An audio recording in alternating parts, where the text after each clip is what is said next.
Salutations and shit, folks. Welcome back to another episode of Travel and Shit, your favorite travel podcast, where I, your host, D. Carey, have an experiential conversation about the nuanced ways that travel intersects with regular life. I gotta say that this is probably one of my favorite episodes, and that's because I know already because I've done it years ago. So I want to say this is episode 67. I don't remember. However, roll it back for a second, right? I recently started watching Unlocked on Netflix, and it is a show about an experiment where they allow inmates in a prison to essentially be their own community is probably the best way to put it. I only watched the first episode and invested. I really want to see how this goes, especially after they introduce some of the little characters and personalities that are going to be featured on the show. I also remember hearing a few weeks back, I want to say it was on like NPR or something, but there was some type of controversy where there was a question as to whom had the, I guess, proper authority to allow for the show to even happen. So I'm invested. I want to see the rest of the episodes. But back to what I was saying at the beginning about this being my favorite episode is because I had a guest who actually discussed his travels through the prison system, the correctional facilities across the country that he has unfortunately been a part of the population. Happy to say that as of the last time I have seen him virtually, if you will, on the internets, his name is Lexx, internets, he is doing well, and he is of us civilians in the regular world, not currently incarcerated. But he gave such insightful and really, really interesting conversation. And y'all, I've done some really dope episodes over these almost 6 years. So I don't find there to be any reason why you can't be reignited, if you will, and reminded of some really great content. So this week is a flashback, if you will, and it will be that episode with Lexx, and I hope you enjoy. And again, I like to remind you guys that travel is so much more than vacation, and I hope that this really kind of opens your eyes to all of the different ways that travel is available to us. Best case scenario, this ain't the way that's available or happening for you, but I really want you all to expand and broaden your perspective on what travel is and see how much opportunity there really is out there by seeing all the different ways that travel actually intersects with our everyday lives and also just is part of our regular lives. So enjoy. I made it around the world and came back with stories to tell. Different places to call home. Now I'm never on my own. Salutations to my people hitting foreign nations. Food, traveling shit, moving to live. Life in the sky, stories to give. The ones who make it there and can make it back. Salutations and shit, guys. Welcome to another episode of Travel and Shit. I'm your host, D. Carey. Yeah, I was going to say, can you turn down the mic a little bit? I mean, my headphones. It's just, okay. I feel like I'm shouting at myself. Hi, guys. Hello. So, what's poppin'? Welcome back. I'm happy that you're here. Thank you guys for fucking with me this far, and I hope you continue to fuck with the kid. I have a guest this week. I got tired of, long intros, so just going to jump into it. So, welcome, guests. Thank you for joining me. Please introduce yourself. Oh, you ready for me? My bad. Lexx 911. What's poppin'? Welcome to Travel and Shit. Thank you for agreeing to do this. I appreciate your what's the word I'm looking for? Not patronage, not support, but your presence. There we go. All right, so Right. I listen to a ton of other podcasts, right? And I was just listening to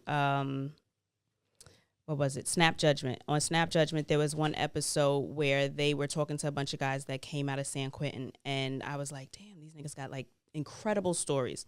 And I can't hear anything. And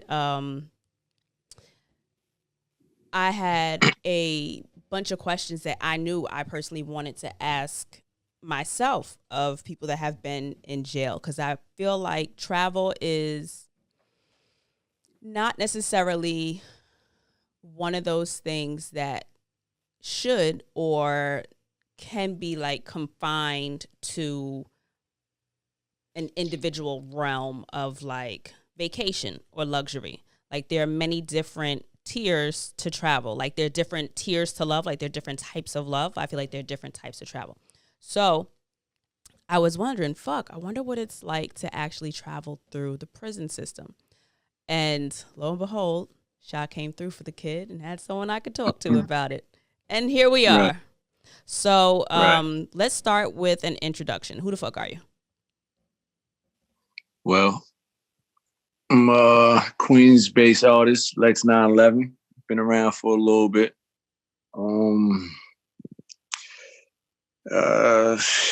It's obvious. I'm just now coming home from a little federal stint. My sentence was 8 years. Just now getting back into the loop of things. Welcome home. But I don't know how much I told you already, but you know, like Nothing. I've been around for a while making music. I know nothing, but I know I've heard your name before, but otherwise I don't. This is where you come in. What do you feel about yourself? What do you want the people to know? Like, what would you want to portray about yourself? I mean, portray, well, it's basically I'm just putting out there me. And for years it's just been, putting my life, in the music and just putting it out there, like everything that everybody know about me personally, you know what I'm saying? The type of person I am. I'm from the streets. I like to have fun. Been in the mix of a whole lot of other shit. Been in the mix of a whole lot of money and a lot of bullshit. So that's where the time came from. But it's just, I'm just putting that into the music and just, exploiting my lifestyle a little bit. You know what I'm saying? I come from a lot of sacrifices and a lot of, decisions that I had to make. And like, you know what I'm saying? Like everybody's success story is a little bit different. Mm-hmm. But, a lot of people, they don't even have a story. They just, it's just music is there and then it's just like, that's it. But, I'm one of them artists that have a story that follows them. You know what I'm saying? So basically that's my mission now that I'm home and with this second chance to actually make something of it is basically just making that as vivid as possible. So to the following that I have now and plan on accumulating. Okay, so I got a shit ton of questions. And I also had a couple people send in some questions. So my first one was, what was your first arrest? My first arrest? Mm-hmm. Like, when did you first get arrested and for what? I was young. Robbery, I think it was the first. Yeah, I think the first time I got arrested was a robbery. I was young. What's I was young? underage. It was just like robbing the gas station, just on some silly young. What's young kid though? shit. Like 8 young or like 14 young? Nah, probably about like 15. Okay. Probably like 15. So how do you figure you ended up doing that? Like would you just being too comfortable in my environment. That's all that was. Okay. That particular. What was your environment? Where are you from? Like what part of Queens? I'm from Jamaica, Queens, but I grew up on two different sides. I come from a split home. My mom's from the north side, my pop's from the south side. Mm-hmm. So, depending on what and when, I have a different story for you. You get what I'm saying? But this particular arrest, which I believe is my first one, I'm trying to think. I've got arrested a few times, but that one was on Springfield Boulevard, just being comfortable where I'm from, just running around doing whatever I want because everybody older knows you and you just, you know what I'm saying? Got it. Same gas station stores you walk in 100 times a day. And it was just like, we was on bullshit one night, went in there and got to arguing and then it turned into give me what I want, and police pulling up on us and booking us. Got it. So, what was your perception of jail before that? Like, what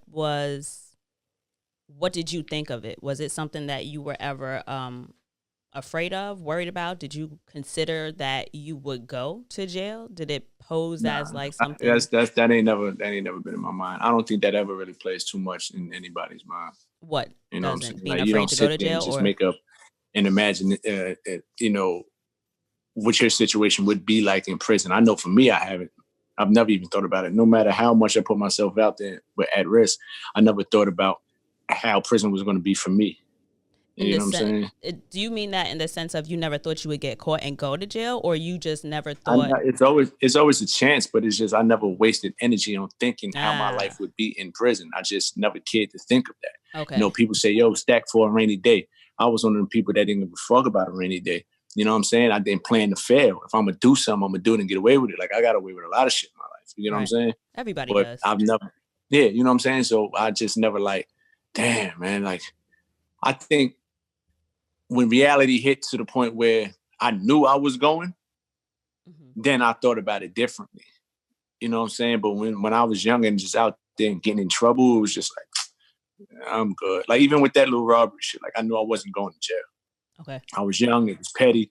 I knew I was going to the bookings, and my pops was going to pick me up. And I was more afraid of what my pops was going to say than anything else. Right. You get what I'm saying? But once I got older and started and I caught serious crimes, you know what I'm saying? You start to probably think a little bit about it differently. Once you're in this situation of like, yo, I'm probably on my way to prison for real. Right. You know what I'm saying? Okay, so there's a difference, for those of you that don't know, between jail and prison. So if you would explain to the people what the difference is. Well, in my opinion, the difference is, jail is just like I said, it's like the county level. Jail is, the short stint, just you sitting there waiting to see the judge to get out. You get what I'm saying? And prison is just, to me, is like the whole community of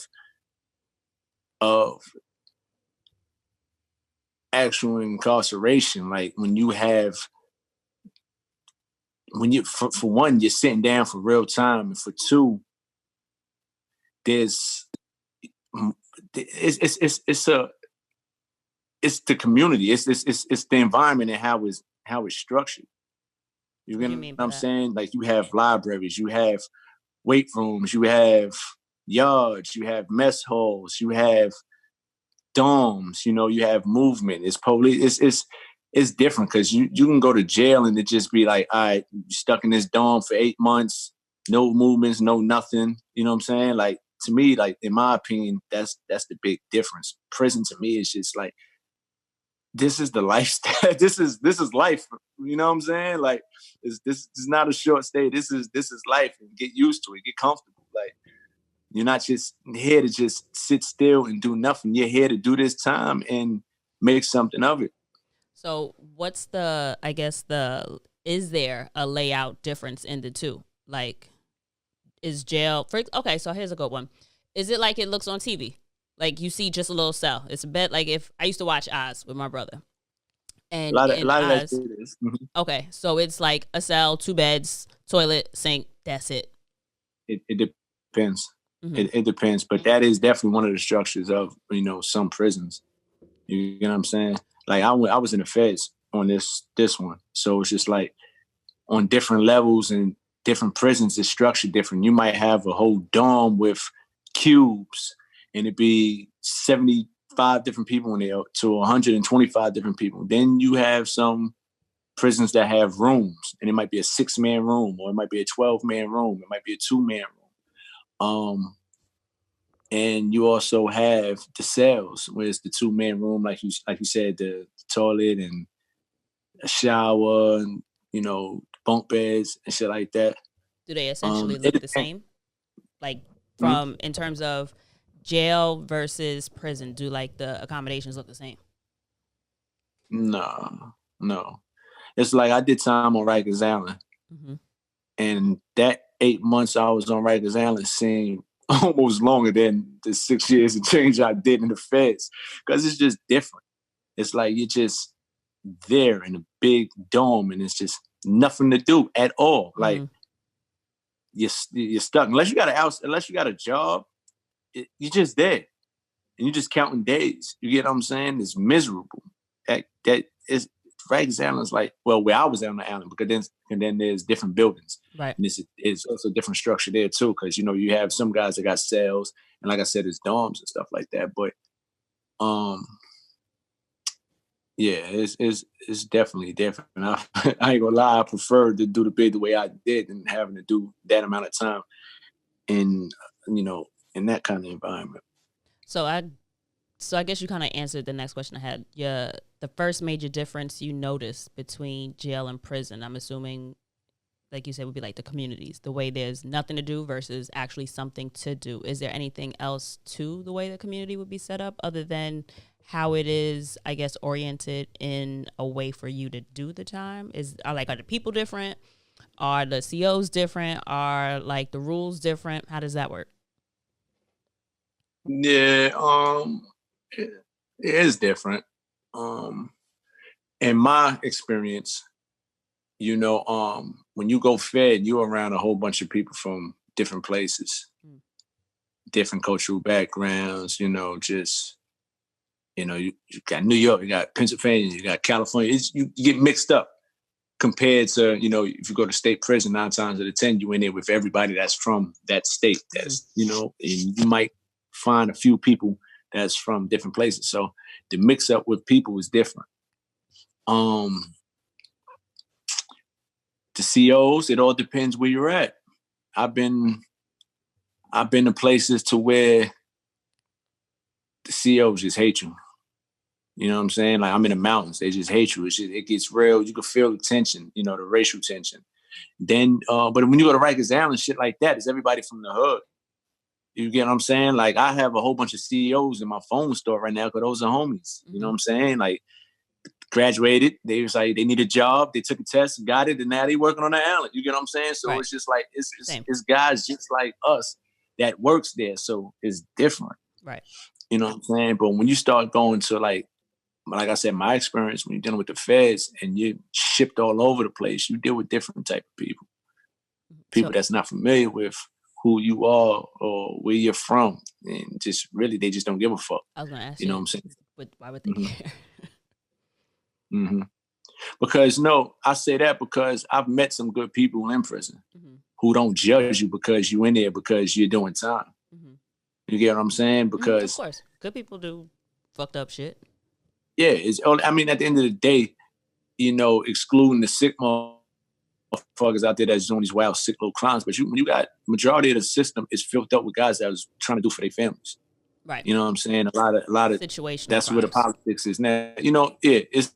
That's where the politics is now when it comes to these drug crimes and everything. It's like a lot of these guys is locked up for just trying to get money, how they figured out how they can get money, cheating the government. You get what I'm saying? So just like me, there's a lot of other men whose brothers, they fathers, they sons, everything, just like them. You get what I'm saying? Of course. And we used to have arguments here and there, like when you get into it with the staff that's there, like when they want to be on bullshit, because you have some staff that see you when they come to see you on the visit floor and they see you got a wife, you got kids, you got a mother and father, you got family that's coming to see you. Some of them don't even have that at home. Right. But these are the same ones that judge you and just feel like you scum of the earth. But it's like obvious, like with more than they got. I'm not. Yeah, you know what I'm saying? It's like it's obvious that I'm not scum of the earth when you see this kind of support system. Right. You know what I'm saying? So, but like I said, I came across a few people that's real, real good people. You know what I'm saying? Like even to the point where some of them, I did time in Atlanta.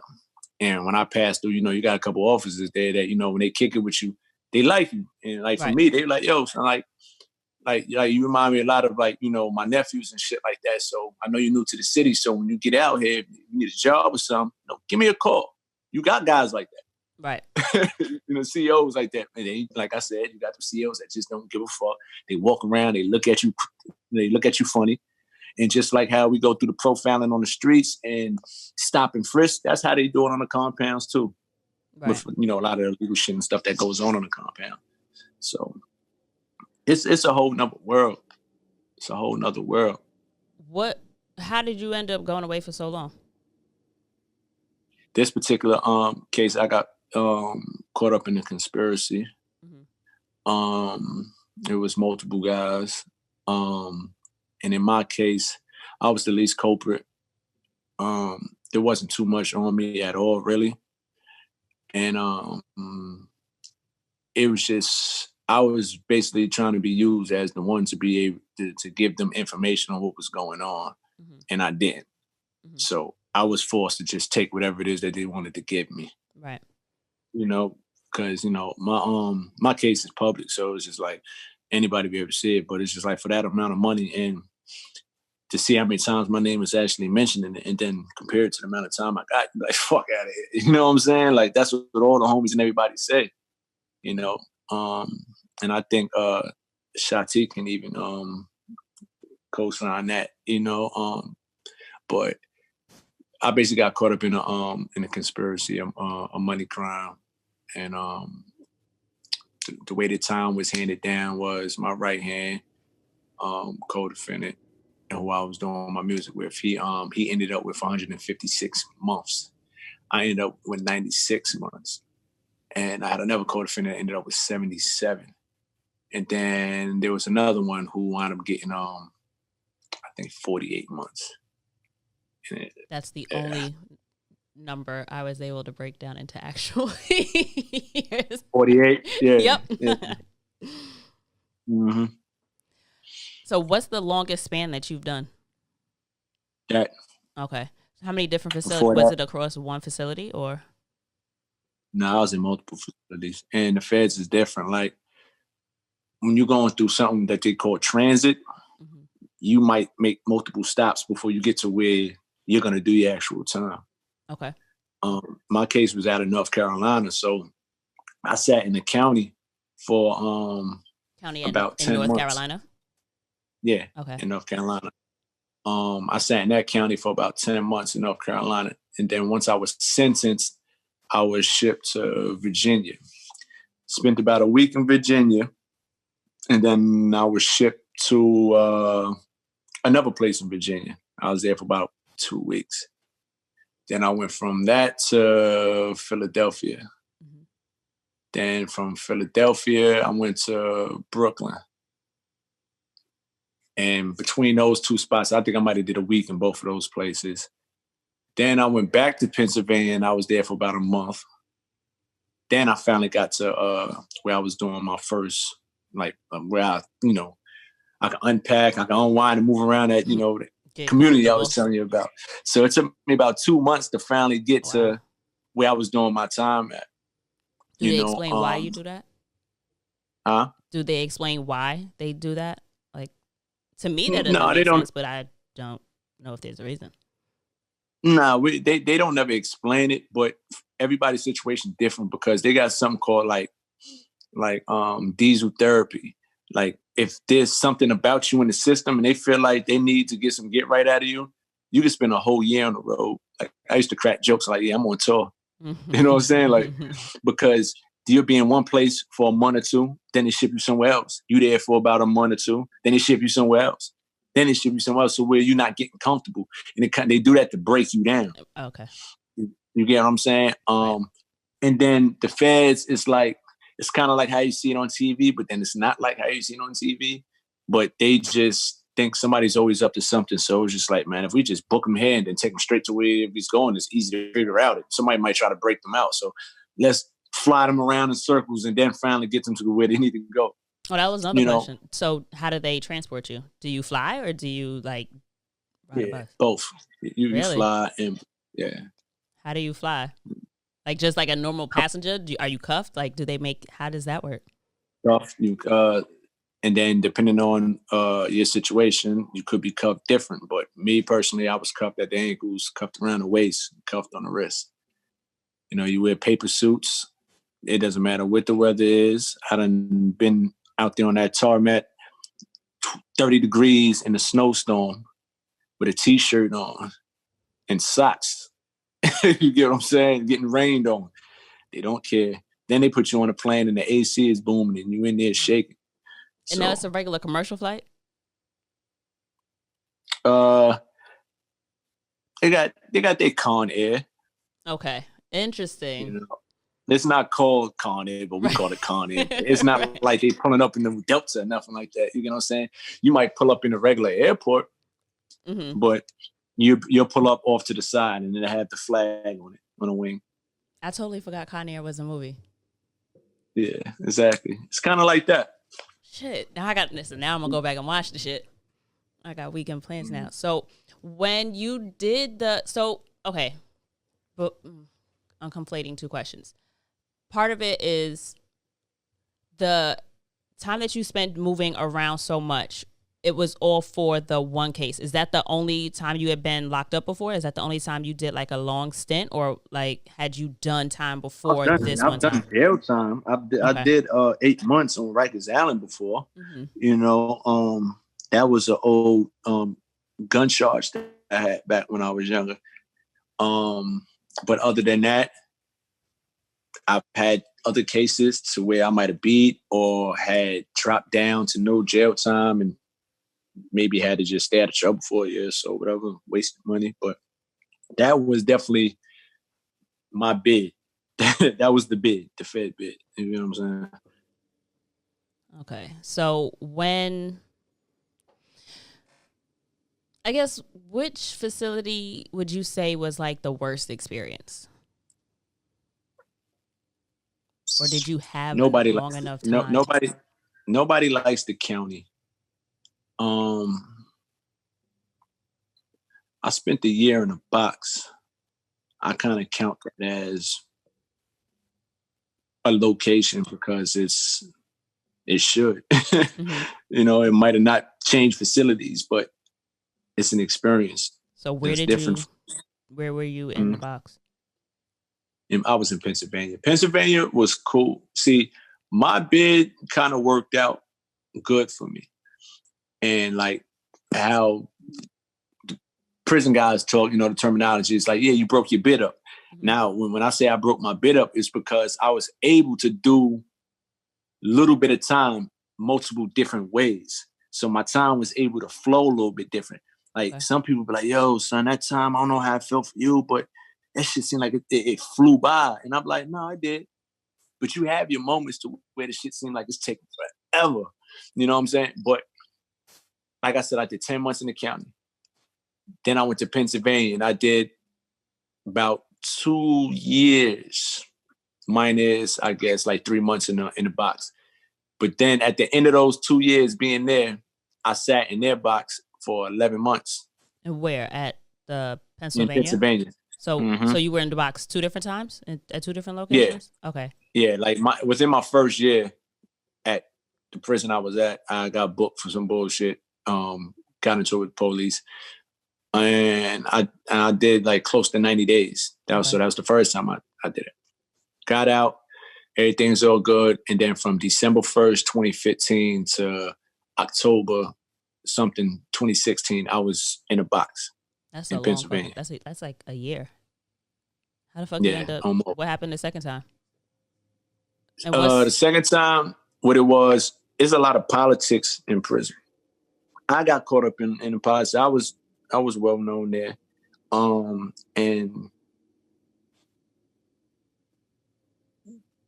basically what happened, I was a tutor. They make you get jobs and everything. I was a tutor. I was helping guys with their GED and shit. However, the demographics on the compounds are similar everywhere, but just a little different. And when I say that, I mean like when it comes to the crimes and when it comes to,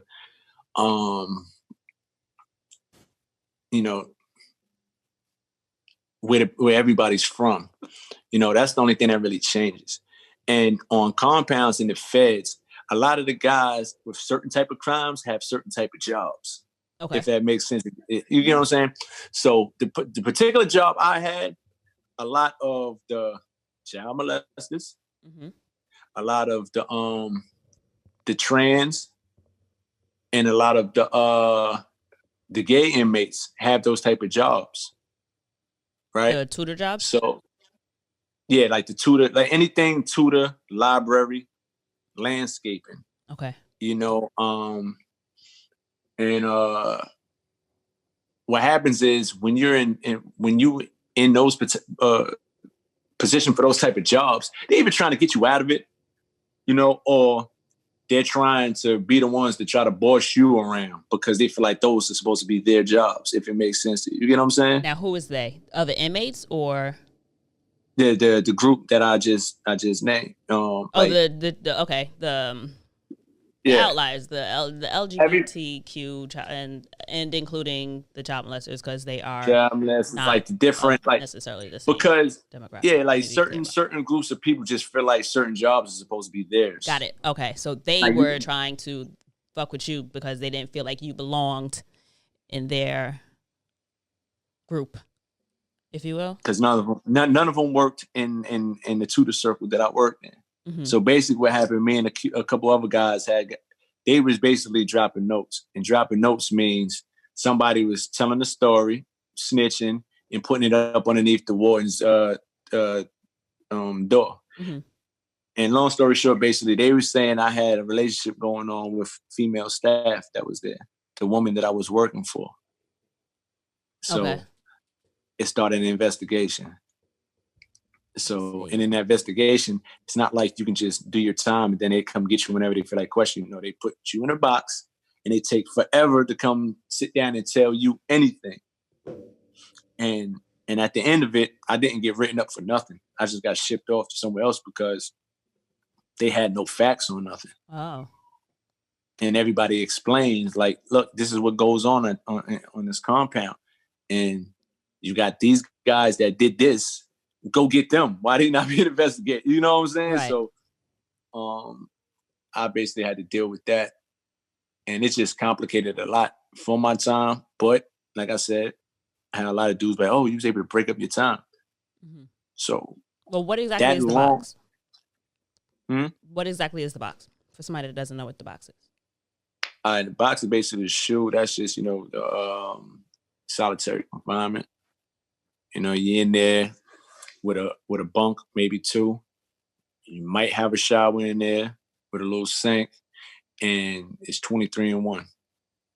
You get an hour of rec every day, but you in that bitch all day. You ain't getting out on the weekends. Mm-hmm. You know, they give you a jumpsuit and they give you a pair of drawers. And 3 days out the week, they come around and they'll swap it out for you. You know, they swap out everything from toothbrush to soap and you're not eating good. You know, different places do different things too. Mm-hmm. You got some places who actually let you order off the commissary and have things, and then you have places that they don't. Okay. And put it this way, every time I went to the box, I lost 20 pounds every time. You know, but going through that, once I finally got to another compound, I was shipped to Ohio. Once I made it there, that made that time go by so fast and smooth because I got so acclimated to the slow 11 months I just had. You get what I'm saying? Yeah. So it's like every time I'm up and I'm moving around, next thing you know, oh shit, it's 4 o'clock. Oh shit, it was 9 o'clock. Oh, the day's over. Mm-hmm. You know what I'm saying? Right. So my bid was broken up a little bit because then after that, I bounced around probably like 3 more times. So, I moved since 2016. I think I moved to maybe 3-4 different places.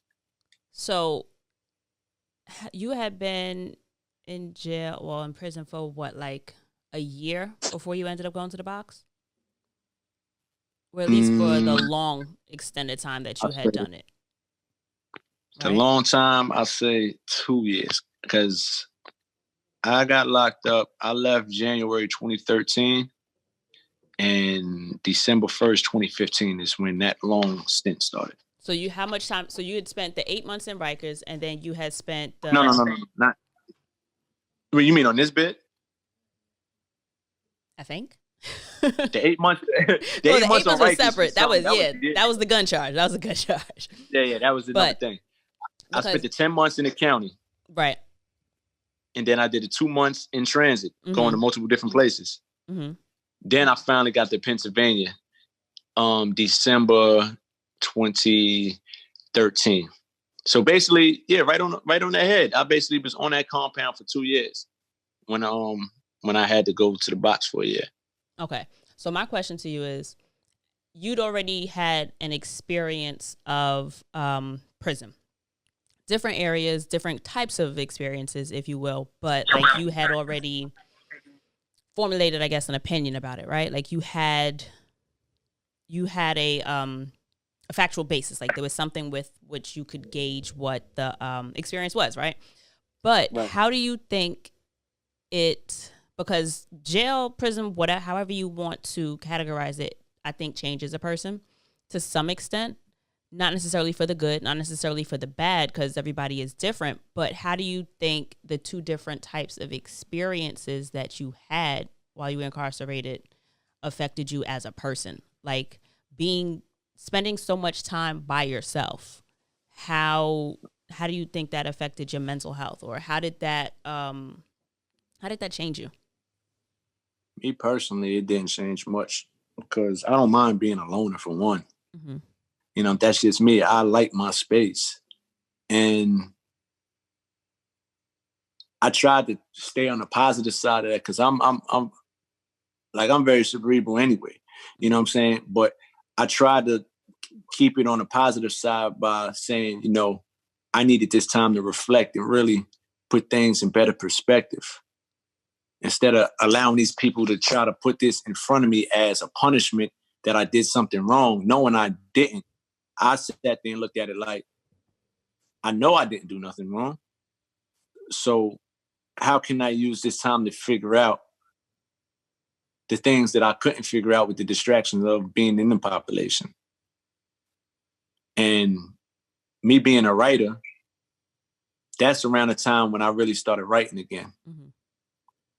You know, I wrote a movie in there. I wrote, you know, a bunch of songs, bunch of business ideas and everything. You get what I'm saying? So when I was on a compound, it was hard because, for one, I'm a tutor, so it's taking up time. Then, you know, other extracurricular activities as far as, you know, playing ball and just being with the homies and everything. And also I was studying for fitness certifications and stuff like that. You get what I'm saying? So I was able to do my time comfortably and stay busy, but I was jail busy. Got it. I wasn't Lexx 9/11 busy. And I actually used that 11 months in the shoe to be Lexx 9/11 busy. To be me personally, like even outside of Lexx 9/11, myself busy, because I was able to, like I said, finally tap into the creative side that I wasn't able to on the compound. And I was also to tap into myself spiritually, being, you know, because there's one thing being in prison and being separated from the world, but being in the prisons where you're basically locked in a bathroom for this long and you're super separated, it's like being buried alive. Mm. You know what I'm saying? Like if a bomb went off, I might be in the safest place buried. You know what I'm saying? So it's just like, I always tell people prison is like the next best thing to being dead, or next worst thing to being dead. You know, out of sight, out of mind. And that really plays on your mental when you're in there, because you really feel super shut out from the world and from your family and from everybody. Mm-hmm. You might get one phone call every 30 days. You know, you might write a letter and it might take a whole week to leave. And then by the time your people get it, it's going to take whatever time it takes them to finally write back, then another week or so. You might get a letter, you know, once every 3 weeks. You know what I'm saying? So it's like you feel so separated from like life, period. You have to really figure something out mentally. It fucks a lot of people up. Me personally, I don't see any negatives that it had on me. Okay. You know, unless somebody's like, my son be like, no, yeah, you be tripping, because I don't see it. You know what I'm saying? I don't feel like, but I've seen it happen. I've seen people have anxiety attacks. I've seen people just be straight burnt out after that. I get to a whole nother spot and see them and be like, yo, what happened to them? Mm-hmm.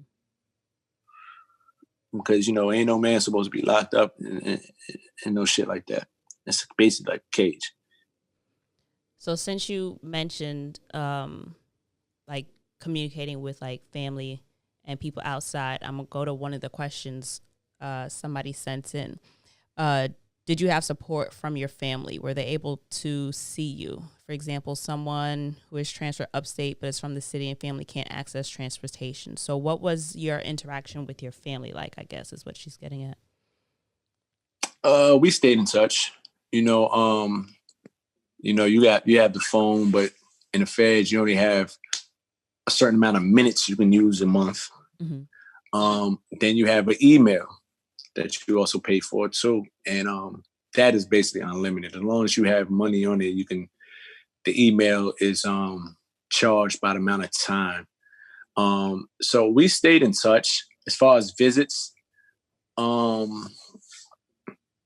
being though mine started in North Carolina, being from New York, my family in New York, you know, the county time, they'll tell you, hey, 20 minutes a visit on a phone in a big window. Me personally, I told my family, you don't have to come see me. I don't want you to drive all the way from New York to see me for 20 minutes to talk to me on the phone with a glass in front of us. Right. You know what I'm saying? Like, I'm good. My moms and my grandmothers and all, and my wife and everybody, they know I'm good. They just, when it comes to that, they just know physically, they know I can take care of myself, and mentally they speak to me enough to know, like, I'm straight. You know what I'm saying? When I finally got to the compound and I seen my family and I seen my kids for the first time, it was a shock, you know, kind of, because I ain't seen my kids in about a year in the beginning. The worst part of my bid was when I started that December 1st, 2015, when I went to the box for that 11 months, things got complicated because basically my family, my wife, kids, they basically relocated that June. Prior to that, they moved down to Atlanta. So my whole plan was to get transferred to be closer to them. But what happened was I got caught up in the bullshit. They threw me in the box for a year, then sent me in the opposite direction. At the same time, I have an appeal going on. So it's just like, all right, got a few dollars. We can get you here, but everybody wants you to do the appeal because everybody wants you home sooner. So it's just like the traveling and everything was like, it was an inconvenience. Mm-hmm. So it was just more or less like, look, give me a few months. I'm gonna get a transfer and I'm gonna get there. But I didn't see my wife and my kids for damn near almost 3 years. Jesus Christ. I seen them June 2015. The next time I seen them was holiday time, December 2017. That's when I left. I was in Ohio for about, I think, 14 months. And then I finally got transferred to Atlanta and I was able to get a visit. Mm-hmm. You know what I'm saying? So that was a trying time for me because, you know, I got days when I'm just acting and I just ain't got time for nobody's shit. And now, you miss your kid.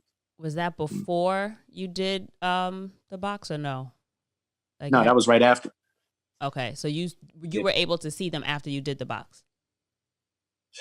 Not right after. Before I went to the box, I got my visits. Mm-hmm. When I went to the box for that 11 months, and then I went through the transit and going to Oklahoma and all that other bullshit, and then finally getting to Ohio, I got there, I think, October 2016. I didn't transfer from Ohio to Atlanta until December 2017. That's when I finally seen them. Okay. Are you able to get visits while you're in the box?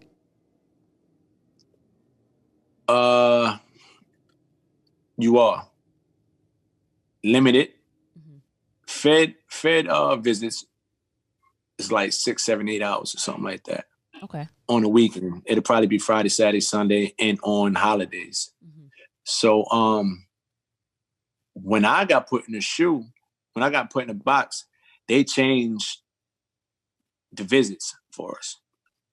Now it's not on the weekends because they don't want us to be on the visit floor as the regular inmates. So they changed it to like a Monday or Tuesday to make an inconvenience.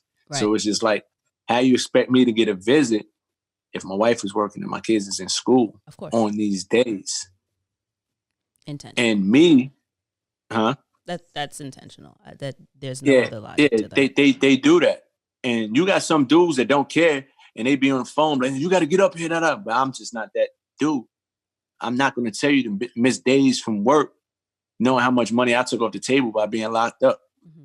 I'm not going to tell my kids to miss school knowing that I just separated myself from y'all and not able to give y'all as much as I need to give y'all. You know what I'm saying? Like, right. You handle what you got to handle and daddy going to be all right. I'm going to be straight. You know what I'm saying?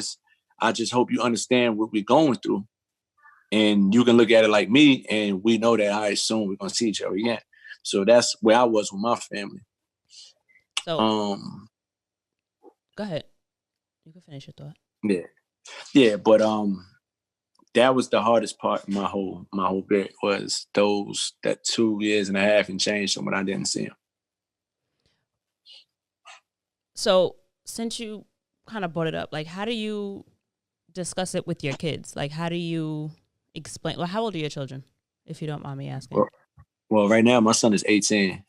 Okay. And my daughter right now she's 9. When I left, my son was 11 and my daughter was 2. So my son, he always been on the right page as far as communication with me because I don't hide much from him. Okay. He was smart and I'm just an open book with him. My daughter, she was just too young and green, naive to know what anything was about. Mm-hmm. But when I finally explained to her, even when she used to come to the visit floor, she'd look around, she wouldn't get it.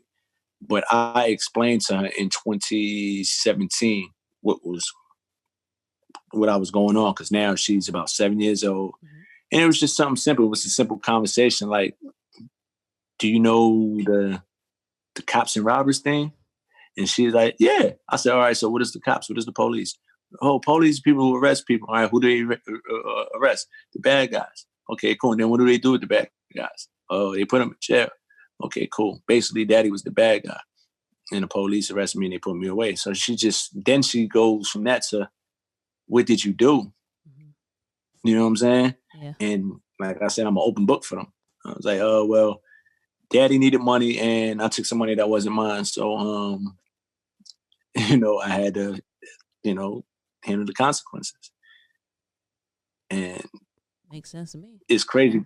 Yeah. And it's easy for her to grasp, especially because her response was probably the strongest thing that I've heard from anybody since I was locked up. But it was just like my daughter, she sat there and she looked and she thought about it. And she was just like,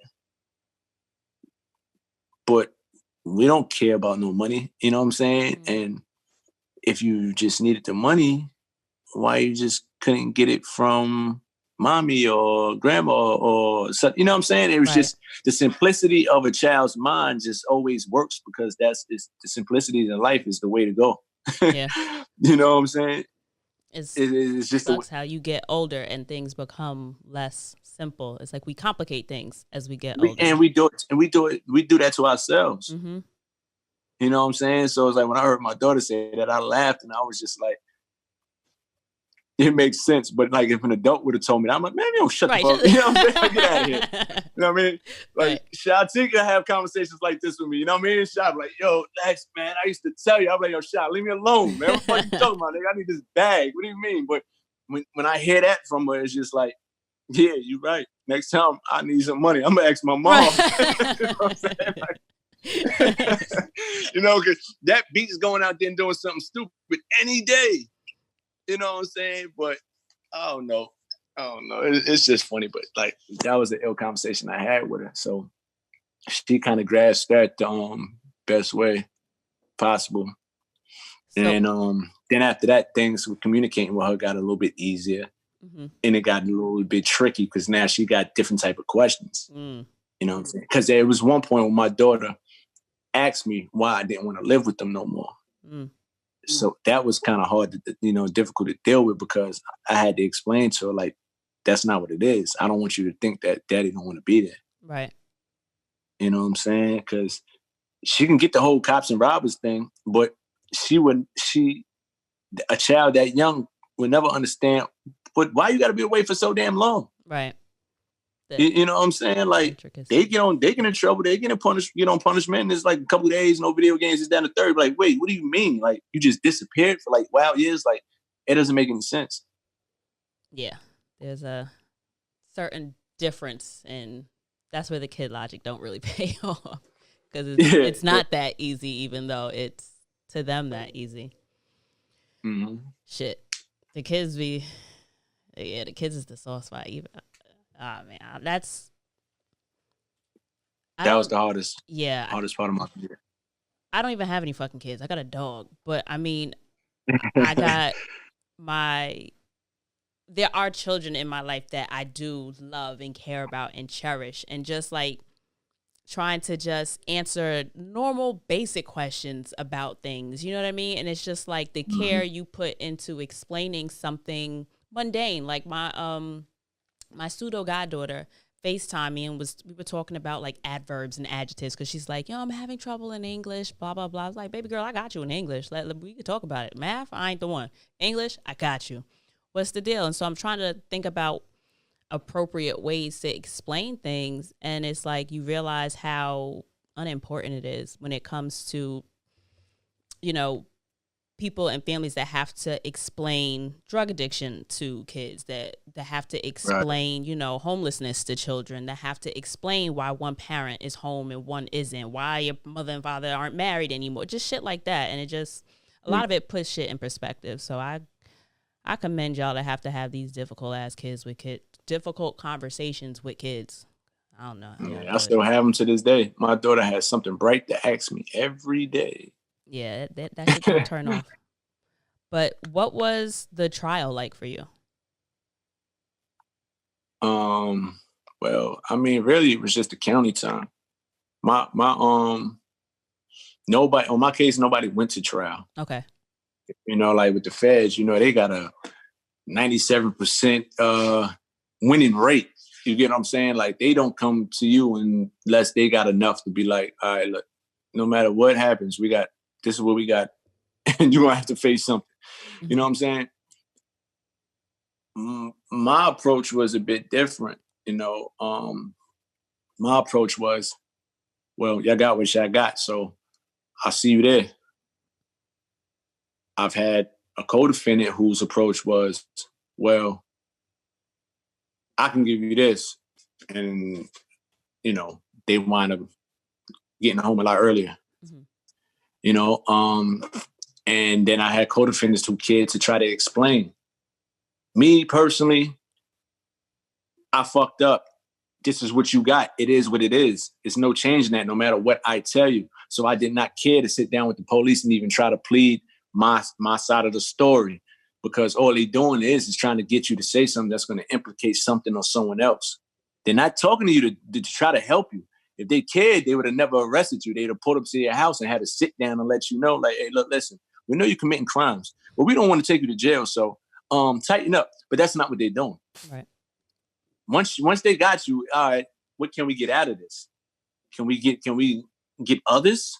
You know what I'm saying? And for me, and I guess you would say that trial period was simple. It was I got in there in January. They sent me they sent me a couple pleas. One was a telling plea, the first one. I shot that back like y'all can kiss my ass. The second one was something similar to it, like, okay, your co-defendants basically are saying that you ain't have too much. Well, this is what my lawyer said. My co-defendants basically took up for me saying that I basically ain't have much to do with anything, which would show in the evidence. But these dickhead people looking at it like, maybe he's the main guy and they're trying to protect him. Okay. Like it's a movie. You know what I'm saying? So they try to make it a little bit harder on me. Like, we're not doing nothing for you unless you do this. So it was more or less like me telling my lawyer, give me a plea or something like that, because I really don't have nothing to say to them. Mm-hmm. So that's what they did. So by April, I was already in my plea agreement to take the time that I was going to get at sentencing. You know what I'm saying? And like I said, the other guys, they was able to sit down with these people and explain to them whatever it is that they wanted to explain. So my pre-trial was more or less stressing over, wondering how much time I was going to actually get. Got it. Because the feds do shit a little different. You know, if it was state, the state could have been like, you know what? Your name wasn't in there too much. You ain't really high. I'm gonna give you a slap on the wrist. I'll give you 2 years or something like that. But with the feds, everything is like a point system. Got it. And all the facts from your case, they add up, and it's a guideline that they have to follow. You know what I'm saying? So, for example, if you got $200 that's sitting here that's not yours, they go on the money scale to say, okay, $100, $200. Okay, $200 is worth 3 months. Got it. You get what I'm saying? Mm-hmm. So when they add up everything on the case and they see that the case was over $600,000, they say, okay, cool. Boom, this is a 14-point enhancement with a 6-point enhancement because it's a conspiracy, because it's a few guys. Then we're going to give them another 2-point enhancement because it's sophisticated means. Then we're going to give them another 2-point enhancement because it's possession of it all. See, they break it down into detail and they give you time for every little detail. You get what I'm saying? Mm-hmm. It's like getting booked for a gun, and then they book you for the clip. Then they book you for the bullets. Mm-hmm. And then if you got caught red-handed with the gun in your hand, they're gonna book you for every finger that's on it. You get what I'm saying? It's just like that's how stupid that they do. It you know what I'm saying? It's like compounding interest, but not in your favor. Yeah. So being that it was a conspiracy, no matter, even if the evidence only shows 30 grand in my hand, the whole conspiracy is over 600. So I got to deal with the whole 600. Oh, wow. That's what I'm saying? So that's how I was basically sentenced. So my pre-trial was just more or less like trying to, deal with what I knew I was about to go through. Mm-hmm. But it was kind of up and down, because there was times when I thought I wasn't going to get that much time. I never thought I was going to get a lot. I just knew I was facing a lot. Right. But it was just times when I just really thought, I might just get like 2 years.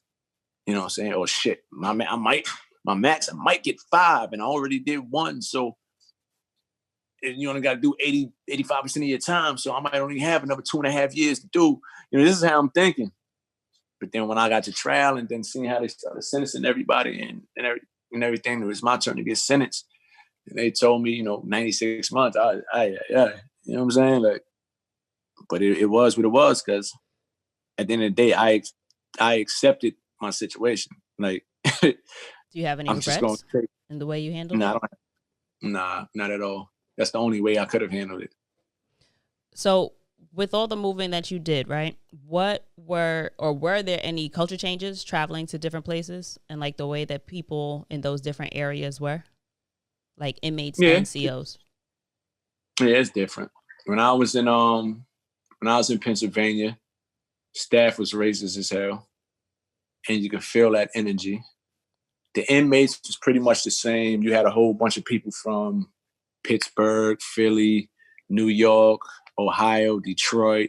You had a few people from the South, couple people from Chicago, but the majority, DC, Virginia, but the majority was the more local. Mm-hmm. New York and Philly was probably the biggest, and then you would have Virginia, Maryland, DC. When I went to Ohio, the staff and police was much better. Like that racial tension and that feeling just wasn't there. That's interesting. I had like a lot of police and everybody, they just be real cynical. They just think everybody's on bullshit. They just think the worst. When I fresh off the bus and I first pulled up and got there, I felt the automatic relief from that, from the first people that I sat down and talked to. And that made me feel more comfortable, knowing I just got out of a situation to where race played a part, and they basically told me, they was like, look, we don't even know why you're here. You should have went to the other direction and went to a different prison, but don't worry about it. We're going to go about it the way we're supposed to go about it. Once you do what you got to do while you're here, we're going to get you the way you want to go. Mm-hmm. How does one go about getting a transfer? like, you just request to be, do you have to have extenuating circumstances for a transfer? Like, do you have to be married with kids in order to request to be closer to your family? Or like, if you were single with cousins or just your parents, would they not give a shit? Does it matter? Now, people use different things. Like, I think on paper, I think the only transfer that you're obligated, I think, is your last 18 months. They're supposed to move you closer to home. Okay. And initially, you're supposed to be within, I think, 600 flight miles from home. Mm-hmm. But some guys, they just get shot all the way out to California and be like, what the fuck? But once you get there, basically, you're supposed to wait about 18 months. But it all depends because there's different ways to get out of there. You got people who use programming as an excuse to go somewhere. Like, yo, y'all got me here wasting my time. I can't do my time because I want to do I want to HVAC. I want to do HVAC, but y'all don't offer that here. Send me to this place. You know what I'm saying? Okay. Or dudes to try to go to a drug program, or they go to a religious program, or medical facilities if they have, you know, something medical that's going on. But somebody that's just doing time and just trying to move, you would have to have a real good caseworker that's going to help push you. Because if you ain't got no reason to move, like for instance, if you got, and it's a point system, like levels, you got penitentiary people, you got mediums, you got lows, you got camps, and it's all points. The higher the points, the higher the security. So if you're somebody that's sitting at, let's say, regular points and you're supposed to be at a low prison, you stuck at a low prison unless you have a real reason to transfer. If you don't have a reason to transfer, you could be at one spot for 6, 7, 8, 9, 10, 11 years because your points can't get you lower. They can only get you higher. And you're already close to home probably, or within those 600 miles. You're just going to have to do that time unless you figure out a way to get transferred. You get what I'm saying? Right. Like, you follow? Like, me, my situation, when I was able to finally transfer, when they sent me to Ohio, it was like, look, boom, my address is different. I'm out of that 500, 600 miles. Mm-hmm. They looked, they said, yeah. And I said, plus my points is low. My security, like, I shouldn't even be here right now. So they look at that like, okay, cool. Yeah, you're right. Do what you got to do. But you have to give them a certain amount of time. Got it. Mandatory. Like, it has to be that 8 months, at least a year. The only time they're getting you out of there sooner is if, like I said, if you got a program or if a memo is handed down saying like, look, it's way too crowded. If you got any guys that got points that's supposed to be lower or higher, get them out of there. Got it. You know what I'm saying? So that's how that works. How do you forge? One of my listeners asked, how do you forge allies when you get to a new prison? Like, and what are your biggest fears when you arrive at a new prison? Yo, to be honest, for somebody like me and a whole lot of other guys like me, when you go into a whole nother prison, you kind of got this little excitement. You know what I'm saying? Because it depends on what kind of time you're on. Because it's almost like transferring from a high school to a whole nother one. Okay. Yo, who am I going to see?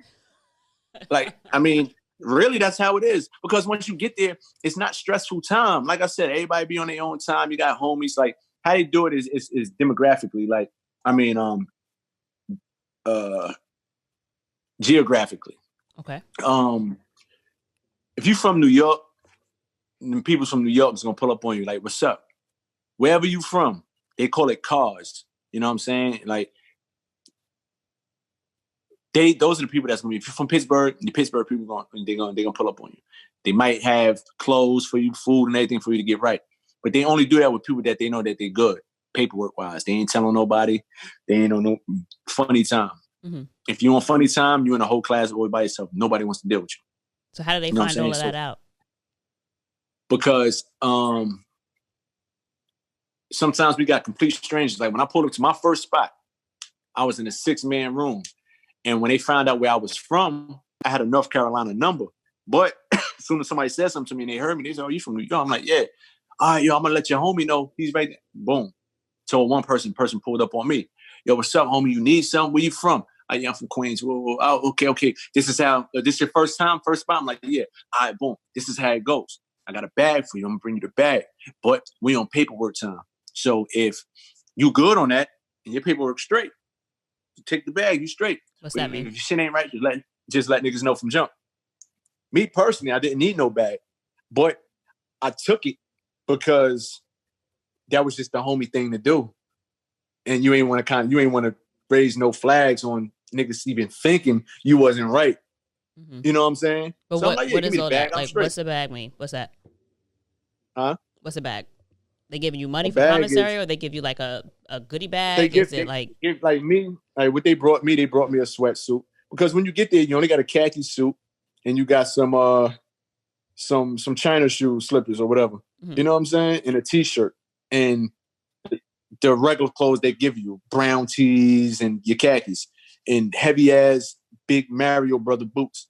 You know what I'm saying? So basically when they pulled up with me with a bag, I had a sweatsuit, I had some sneakers, I had some basketball shorts. Basically, I can go take a shower and get comfortable and not look like I just got off the bus. Got it. Deodorant, toothbrush. You got the Christians or whatever religion that that you are. They're coming there, bring you a care package. It'll be toothpaste or your toiletries or whatever. Mm-hmm. And food, just to get you until the next day until you're able to shop for yourself. Okay. So that's how it was for me the first spot. Now, when I went to the shoe and I was being transferred, how it happened for me there was guys already knew I was on my way. Because you got other guys that's from the prior compound that's speaking to other guys. Yeah, yo, the homie about to come through there, man. Like, he good. Okay. You know. So when I pulled up, kind of I had people that was meeting me like, yo, nah, what's up, boy? Like, I got you. You know what I'm saying? But then there's other guys that might be there that don't know you, that's not familiar, that you can sit down with, like, yeah, this is my paperwork, this is who I am. And tell nobody, like, this is what it is. You know what I'm saying? Right. And I was into sports. I was into playing ball at my first spot. So that's how a lot of the guys from the other states knew who I was when I got there. So they embraced me different, like homie, even though they didn't know me, but the good guys from the other spot told them about me, and plus I could play ball. You know what I'm saying? Yeah. So that's like the fun part. That's, like I said, well, not fun part, but it's just like you're not stressed out like, oh, I'm the new kid in the school. One of these niggas gonna beat me up. Like, you're not thinking that. Okay. You're just wondering, damn, I wonder how big the compound is. I wonder who my cellies is gonna be. Damn, is the TV room gonna be open after 11? I wonder if they got weights. And being I play ball, I'm like, damn, I wonder if niggas here play ball. You know what I'm saying? I wonder if niggas here rap. You know what I mean? It's just you wondering how these next months is gonna be. You're not really worried about. I mean, you got guys that be worried about shit, but that's because they no good. But then leaving from there and going to Atlanta, which was a camp for me. I've never been to a camp. You hear about the extra freedom and all that with the camp and all the extra shit that goes on at the camp. Oh, I can't wait to get there. So I'm definitely excited. You know what I'm saying? I'm about to see my family. I'm about to wild out. You know what I'm saying? Like, so it's a sense of like excitement when you move into a whole nother spot, especially because it's prison, but nobody want to be stuck in the same place forever. Okay. Well, it sounds like you're reminiscing. Me, so is there anything that you miss about jail or prison? Nah, hell no. Hell no. See, what I appreciate about that time though is, the handful of good people that I came across. Mm-hmm. You know what I'm saying? Because like you come across a whole bunch of people that, from the same walks of life as you, same circumstance. Like we at the bottom. You know what I'm saying? And there's a certain level of camaraderie there when you build with somebody. You know what I mean? Because I got friends that I grew up with my whole life and they ain't never been in no situation like that with. Mm-hmm. You know what I'm saying? But like, I'm the only child. I didn't grow with brothers and sisters in the house. So now I'm living with other men. I got 4 other guys in my room. You build, it's that camaraderie you build with them. You know what I'm saying? Mm-hmm. And a shared experience. I got a lot. Huh? It's a shared experience. It's a shared experience. And it's just ill because they can relate. And to this day, a handful of them that's home now, we speak, and everybody's on the same time and everybody's on the same focus. And it's like, if somebody see me post something and they feel like, this nigga now might be stressed out, they're gonna be the first one to hit me and say something like, yo, bro, stay focused, woo, woo, woo. You know what I'm saying? Instead of a lot of these niggas I grew up with. Got it. You know what I'm saying? The people that you grew up with, they ain't on social media. They just want to sit there and gossip about it with a whole bunch of other motherfuckers when they think you're going through something. Okay. But the other homies that been there with you and they know what you about and they know your intentions, when they see that and they think you slipping, they call you like, yo, bro, you all right? Do you think it's also because maybe they just understand it Yeah, better? Like, absolutely. because you have that shared experience, whereas someone that may not have had that experience doesn't know what, like, certain triggers might be or, like, what certain signs may be. Yeah, it plays a part, being able to relate. But then you got dudes who actually did that time before or been in prison in any kind of way before, and they home, but they just like so separated from that. You know what I'm saying? Like, it just doesn't matter to them. It's just like, you just got people who just really don't care. Okay, so You know last what two I'm saying? questions for you. What's your best jail story? Whether it's one of your own stories or the best shit you heard from somebody else. Like, that can go either way. But I guess the best way I can explain one of the best stories I heard,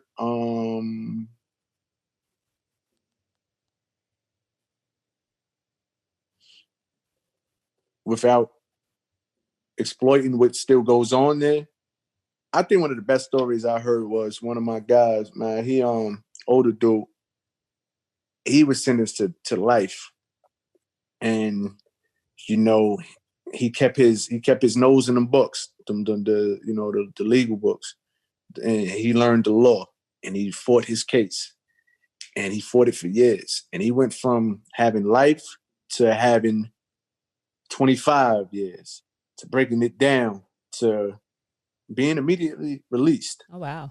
Now, he gave the system a lot of time, but it sure does beat having a life sentence. Sure shit does.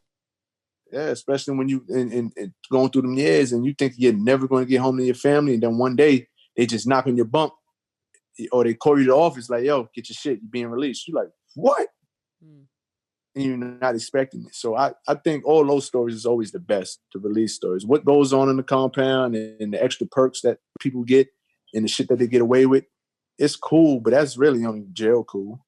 Right. You know what I'm saying? And Shati, he's another one that can co-sign. He know how cool my last couple of years in prison been because of the certain perks I had. But it's only really cool to me and everybody else that's with me. And other people like that's in contact with me, they be like, oh yeah, this nigga living. But really, it's just like jail living. It's like, what kind of perks are those? What are jail perks? I mean, all right, now they vary. Like, you get guys who get favors. You got guys who get things. Like, it's not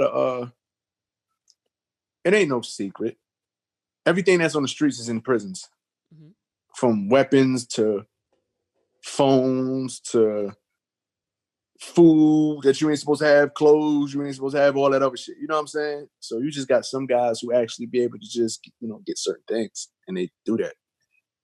You know what I'm saying? You got guys who just, like, they're able to see they ladies and get some shit off right quick. And you know what I'm saying? Like, it's just, prison is like, it's just,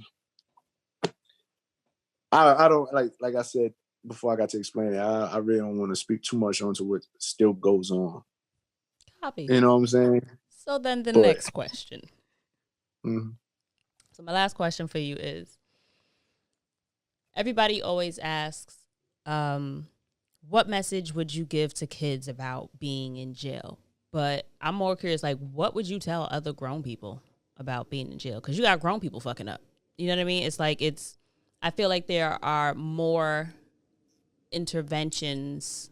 I mean, there are interventions at every level, and there are different explanations for every level, right? Like, you've got programs for, like, elementary school kids, and you got programs for, like, young adults, like kids that's in high school, whatever the case may be. But then you also have certain programs that are for adults. Like, across the different levels, like, what would your messaging be, and, like, who would you direct your energy towards? I always direct my energy towards the younger. You know what I'm saying? Like, because they need it the most. You know what I'm saying? Like, a lot of the young guys out here, young girls, like, they just don't have the guidance. Mm-hmm. And that seems to always play a part in a lot of people's lives who fuck up. Like, they just don't have no direction. They don't have no guidance. So that's why, like, outside of home, the kids are usually real close to their coaches.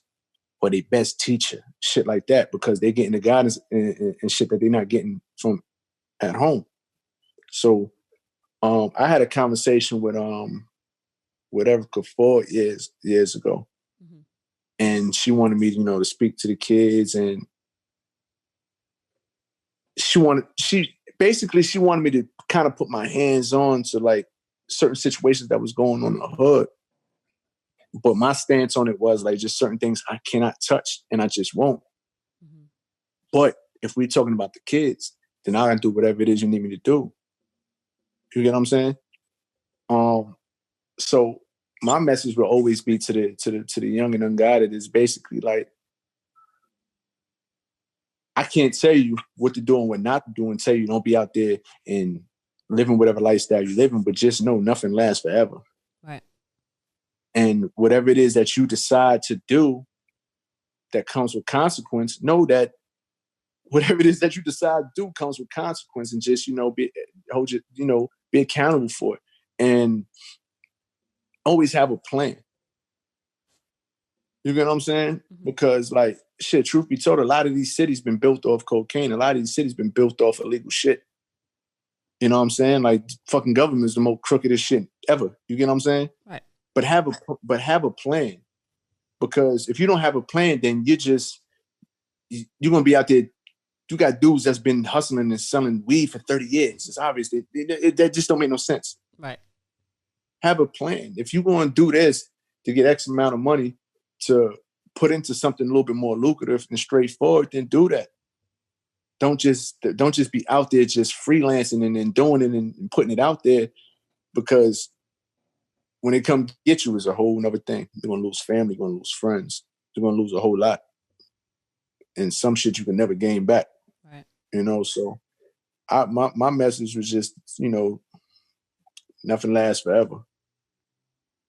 I feel like that could apply to adults as well. That could apply to anybody across any spectrum and in any situation, not necessarily just illegal activity. I mean, that's a lot of shit. Yeah. So, I mean, that's pretty well rounded. So yeah, those words basically, is in the Bible.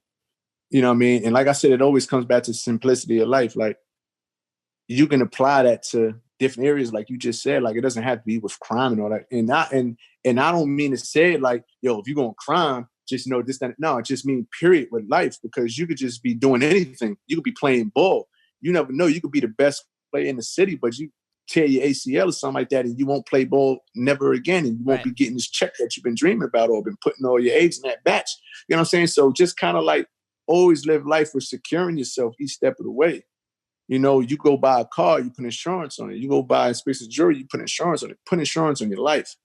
And insurance might just be, don't run around here trying to like just portraying this lifestyle thinking you could just make it happen. Get a job if you need one. That's your security. That's your insurance. If this shit don't work, at least I still got a job that's paying these bills. You know what I'm saying? Mm-hmm. Just always secure yourself. And what would you say to, now that you are post-release, right? What would you say to somebody that's either going in or on their way out? What do you think, like, a better time to reach somebody is? Like, did you plan for what you would do after release? Yeah. Okay. A lot of people don't have plans, though. So you had a plan. So do you think that it's important to, I guess, inspire someone, if you will, before they finish, or like when they first get in or when they're about to be out? Both. I didn't mind doing that. Like, when I was on the compound, right, I always attracted the younger crowd, the little homies. I always attracted them. You know what I'm saying? But at the same time, I'm a little bit older, so it's just like, they'd come to me and they come talk to me. They just come in. I tell them, I'll break it down real quick. Like, how much time you got? All right, look. Well, you won't have to tighten up, because what you're doing now, you might make it harder for yourself to get through this time. A nigga might be on the phone beefing with his girl, going acting all crazy, cursing out. Fuck you. You ain't got to bring my kids into my life. You ain't hurt nobody but yourself. Right. You know what I'm saying? Like, so sometimes you got to like just give them quick little, and they be straight. You know what I'm saying? But then you meet the ones where they on their way out, and you listening to them, and they talking to you, and some of them ain't got no plans for nothing, and they just sound wild reckless, like they're going right back out there to sell dope. You know what I'm saying? Then you got some that have plans, and but you asking from a post prison perspective, like if I had a chance to say something to them now, yeah, basically, going in, you definitely got to let them know, like, it ain't that hard. I stopped somebody from committing suicide one time. They was about to hang themselves because they felt like they couldn't do the time. And just like I basically told him, like I would tell anybody that's in there with the time that they got, who think they not going to be able to do it. There's been many, many, many men before you that did it. And there's many, many men right now that's still doing it. You ain't the only one. So don't look at your 10, don't look at your 15 and 20 like life is over. It ain't. You know what I'm saying? Get it done. You got the street. Like God only put you in position that you're gonna get yourself through. You know what I'm saying? But I also feel like guys that's on their way home need to hear certain things too, because a lot of guys take for granted. It's easy to get home, especially when you was away for a while, and get lost and get sucked right back into the system. It's so easy. Like you got this cloud over you now. Right. You know what I'm saying? And even when it's not crime-wise, it's just that the most essential thing in life is time. So when you get a lot of it taken from you, man, it's going to affect you when you get back. It affects me still. I ain't do 1,000 years, but it affects me in ways like it still affects me at home. How? Like I told you, I left. My son was 11. My daughter was 2. He's 18 now. My daughter's 9. So it's like now I'm trying to get, I'm still trying to learn them. They still trying to learn me because now I got a young man. Right. You know what I'm saying? Even my woman, same thing with her. Being able to accept where you are in life is going to help your patience a lot, because when you out there and you're making so much money and then you go to prison, you come home and things are different, you might not be able to handle that mentally. You might not want to go get a job that's paying $15 an hour because you used to making $15,000 a day or whatever. You know what I'm saying? So it always comes easier when you accept. So how long you been back home? I've been 10 toes down since April, but that was a process too because I wasn't home. I went to a halfway house first. Then I went from a halfway house to wearing an ankle monitor and having limited movement, and having to get permission to go to church or permission to go to my son's graduation, just like little things like that. You know what I'm saying? Oh, I want to go to the gym. Can I go to the gym for 3 hours today? It's like living like that. So, but I've been off of that and off the ankle monitor since November. So it's like now I'm just free to just do whatever it is I want to do. Yay. Congratulations. Yeah. Thank you. All right. So what are you working on now? What are your current goals and where can the people find you? What should people be checking out, et cetera, et cetera? Well, music wise, I'm building on some, I'm working on some new content. A lot of visuals, a lot of music, of course. I'm working on a documentary. Oh, nice. Yeah. About what? Like jail stuff or music stuff? You stuff? Nah. See, I got people that wants me to do that, but that's always just been, she's like, it's behind me. Like, to be honest, I don't give a fuck about that prison shit anymore. You know what I'm saying? Like, I did it. It's over with. Right. You know what I'm saying? And you would hear about it with little things that I mentioned, but that doesn't mean I'm going to make an album talking about everything about prison. Like, I don't care for that. Right. You know what I'm saying? But the documentary, like, basically is going to give more of me to the people. Because, there's been a lot of people that's been following me for years that know me for certain things. Okay. They might only know me from my 80s baby song, or they might only know me from Queens the Movement, or they might just know me from the No Rap Money. It's different things that they know, and they done came on board at a certain time, and they missed a lot. And they just, a lot of people don't know I was in the movie. You know what I'm saying? A lot of people don't know I had a deal before. A lot of people don't know where my music and everything started. A lot of people don't know my upbringing and where I came from in Queens and everything that I've been through. They just know a little bit from the music, but they really don't know. You know what I'm saying? For example, I posted something for a throwback, and it was the 80s Baby song record that a lot of people knew me from. And it was somebody that I was very familiar with that's followed me for years that told me, yeah, son, I never knew that was you. Mm-hmm. You get what I'm saying? So it's just like, what I want to do is, this documentary is basically based on my life and everything from when I was a child. Okay. Where my family came from, my sacrifice. I made a lot of sacrifices in life, dropping out of school, college, playing ball, music for kids, like just little things. And I just feel like I said in the beginning, like everybody's success story is a little different. And I feel like the story that I have is a story that needs to be heard, because I'm not the only one that's been through this. I'm not the only person that sits at a certain age wondering if they can still make something happen. How old are you? I'm 38. Okay. And what movie were you in? You said you were in a movie. Yeah, I was in Never Die Alone. Okay. That was a Donald Goines book with DMX and David Arquette, a few other people. Mm-hmm. But it's a nice breakdown. It's like a behind the music thing, and it's just going to give like people like me. You know what I'm saying? I'm working on a lot of music and a lot of videos, a lot of visuals. I've been away for a while, so it's almost like hit a reset button. It's like start all over. I'm a brand new artist now. All right, you got plenty of time to come up with a lot of ideas. Now you can like put them into, you can bring them to life. You can make them happen now. So where can people follow you to keep up to date with when your documentary airs, and when, I guess, if you do behind the scenes, all that kind of shit? Like, where do people find you and reach out to you? Like, if somebody wanted to have you speak to an organization, or just reach you for some reason. Yeah, the easiest way to find out what's going on with me will be Instagram. I'm basically active on that. I give all my updates and what's going on with me on there, and that will be at Lexx 911. That's LEXX, the number 9, ELEVEN.